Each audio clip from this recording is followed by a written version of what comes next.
Hello friend, welcome to our channel solution. हमने start किया हुआ है एंटी फंगल ड्रग। उस एंटी फंगल ड्रग के अंदर क्लासिफिकेशन के accordingly drug acting on cell membrane पढ़ रहे हैं। उसके अंदर का दूसरा क्लास है एजोल, और एजोल के पहले हमने देखा था एम्फोटेरिसिन बी। इसी एजोल में दो टाइप हैं, पहला होता है इमिडाजोल और दूसरा होता है ट्राइएजोल। कल के वीडियो में हमने इमिडाजोल के बारे में देखा। आज हम बात करने वाले हैं इसी ट्राइएडोजोल के अंदर important drug that is fluconazole.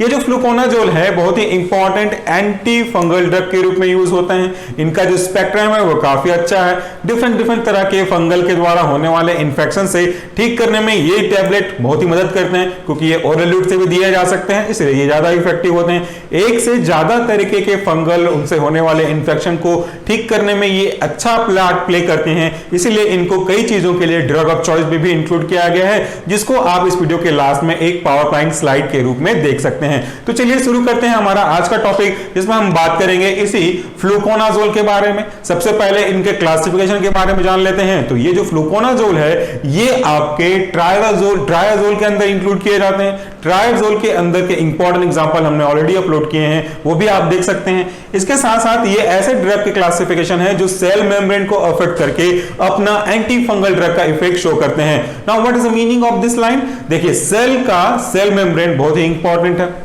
कई बार ये रिपीट हो चुका है, फिर भी मैं रिपीट करूंगा क्योंकि ये बेसिक जानकारी है। तो सेल मेम्ब्रेन की भूमिका होती है कि वो अपने से किसी भी आयंस के मॉलिक्यूल को इन और out, extra to intra to extra, इनके एक्सचेंज को मदद करते रहे।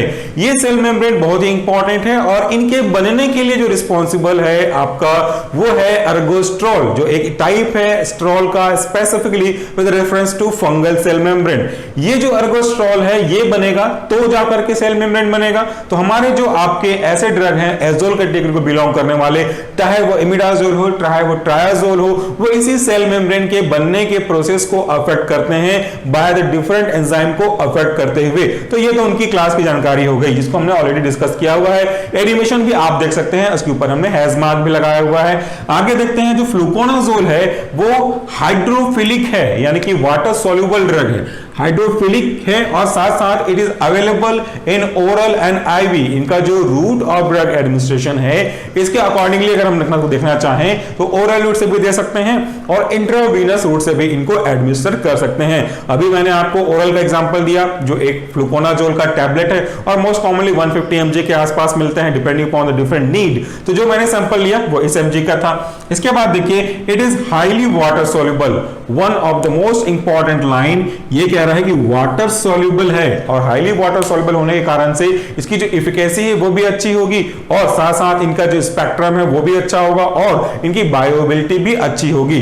अगर मैं पी जगदीप प्रसाद के रेफरेंस की बात मानूं तो इनका यानी कि फ्लुकोनाजोल की जो बायोअवेलेबिलिटी है ओरल रूट से अगर मैं इसको दूं तो वो नियर बाय 100% है, और ये केवल आपके पैरेंटल रूट से देने पे 100% होते हैं, लेकिन ये नियर टू 100% है, यानी कि ये अपने आप में बड़ी बात है कि इनकी बायोअवेलेबिलिटी ज्यादा है। अब एक बार बायोअवेलेबिलिटी का मतलब भी समझ लें, क्योंकि ये आपको परेशान करेगा अगर इसका मतलब नहीं जानेंगे तो। बायोअवेलेबिलिटी का स्टैंडर्ड डेफिनेशन यही कहता है, द रेट एंड एक्सटेंट, दो लाइन अंडरलाइन करें, रेट और एक्सटेंट को अंडरलाइन करें, the rate and extent of drug absorb from its dosage form and reach to the systemic circulation, that mean blood.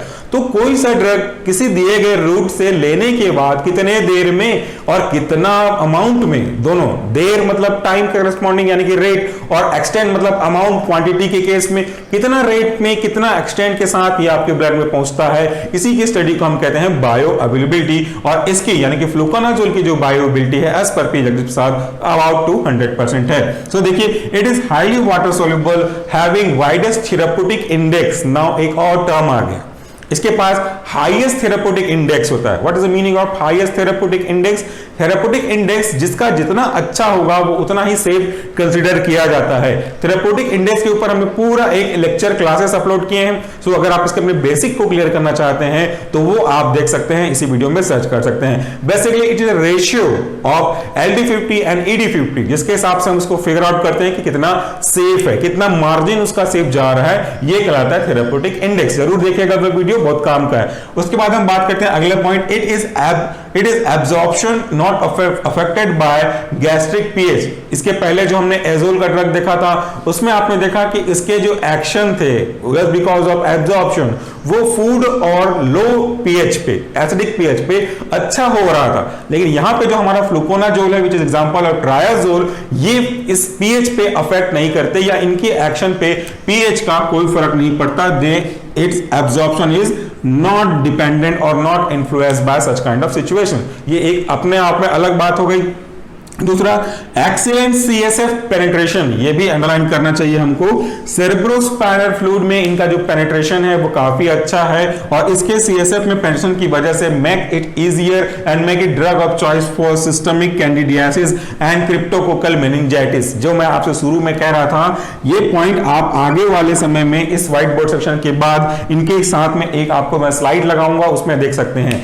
चूंकि इनका जो सीएसएफ पे पेनिट्रेशन है वो बहुत अच्छा है, सेरेब्रोस्पाइनल फ्लूइड पे पेनिट्रेशन बहुत अच्छे हैं, इसीलिए ये सेंट्रल पे, यानी कि अगर मैं बात करूं सिस्टमिक वेसल्स पे अगर कोई इंफेक्शन होता है फंगल का तो उनको ठीक करने में ये बहुत ही इंपॉर्टेंट रोल प्ले करेंगे और ये ड्रग ऑफ चॉइस होते हैं। यानी कि ऐसा कंडीशन जिस पे इस तरह के ड्रग को प्रेफरेंस के साथ में, चॉइस के साथ यूज किया जाता है। ये दो कंडीशंस कौन कौन से हैं? सिस्टमिक कैंडिडियासिस तो आपने देखा हुआ है, साथ में क्रिप्टोकोकल मेनिंजाइटिस की वजह से जो ब्रेन के सेल के इन्फ्लेमेशन होते हैं just because of this kind of fungus cryptococcal, इस केस में भी ये यूजफुल हो सकते हैं। आगे की बात करते हैं तो prophylactically can be used to prevent the systemic infection in bone marrow transplant recipient and AIDS patient. इसका क्या मतलब है? अगर मैं बात करूं इसकी प्रोफाइलेक्टिकली की, तो एक जरूरत के हिसाब से जो इमरजेंसी के केस में जो हमको यूज करना चाहिए at initial level, primary level पे, वो है प्रोफाइलेक्टिकली। और ये जो हमारे फ्लूकोनाजोल है, इनको किस केस में ऐसे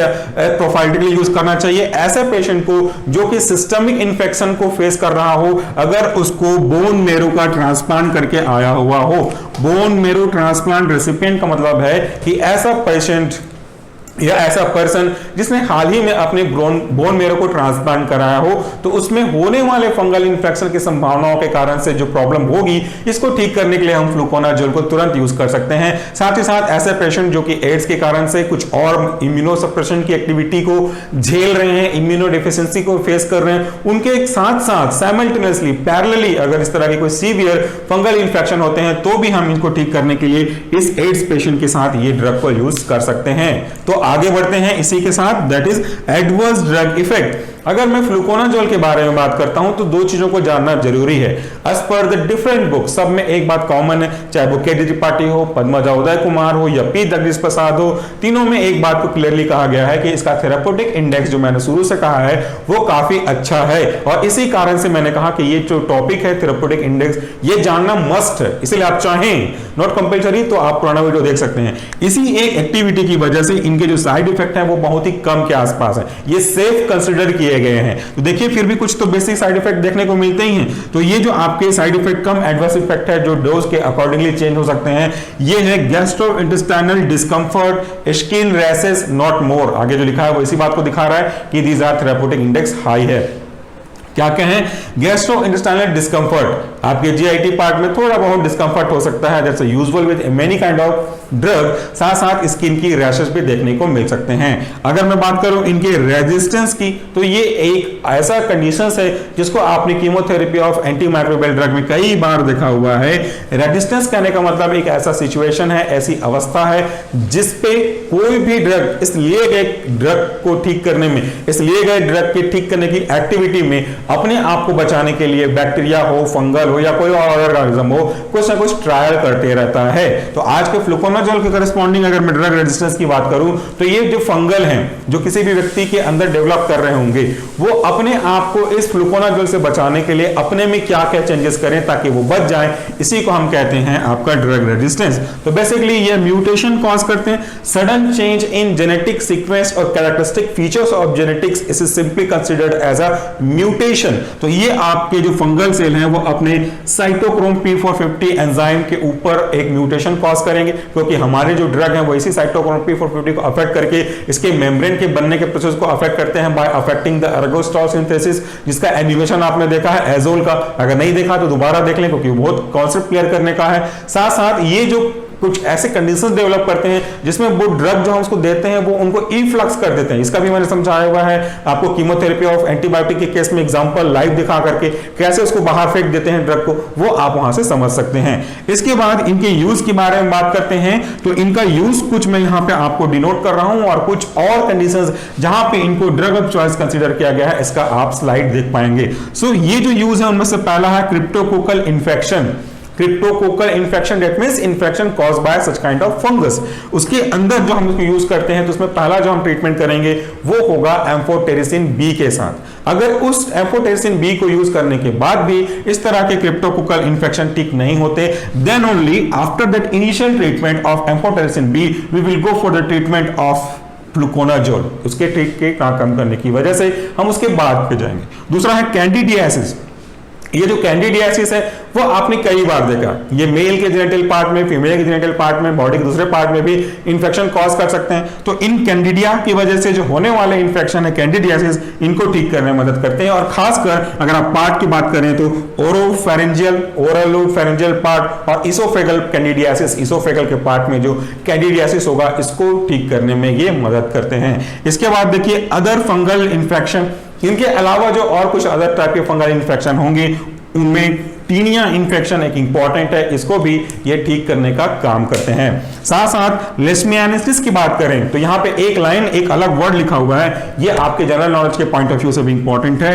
ऑफ लेवल यूज मतलब इसके डॉक्यूमेंट्री उतने इफेक्टिवली नहीं मिलेंगे या ऑफिशियली आपको नहीं कहा जाएगा कि ये इसके यूज करते हैं, लेकिन इनको अलग तरीके से यूज करके इफेक्टिव इफेक्ट को हम रिजल्ट को देख सकते हैं, that is of level use. Oral fluconazole हम वैसे तो डोज डिस्कस नहीं करते लेकिन इस केस में डिस्कस करना जरूरी था। So oral fluconazole at 200 mg daily for 6 weeks is useful for the treatment of such kind of leishmaniasis. So friend, that's all for the day. आज की वीडियो में हमने डिस्कस किया बेसिक फ्लुकोनाजोल के बारे में, उनके important pharmacokinetic profile, adverse effect और स्लाइड में देखेंगे ड्रग ऑफ चॉइस की कंडीशंस। अगर आपको कुछ डाउट है तो कमेंट बॉक्स में कमेंट कर सकते हैं। आज का रेफरेंस मैंने आपको बताया पद्मजा उदय कुमार, पी प्रसाद और के डी त्रिपाठी। अगर आप इसका स्क्रीनशॉट लेना चाहते हैं तो थोड़ी ही देर में मैं हट जाऊंगा और वो स्लाइड के बाद आप इसका स्क्रीनशॉट ले सकते हैं। That's all for the day. Thank you very much for watching this video. नमस्कार।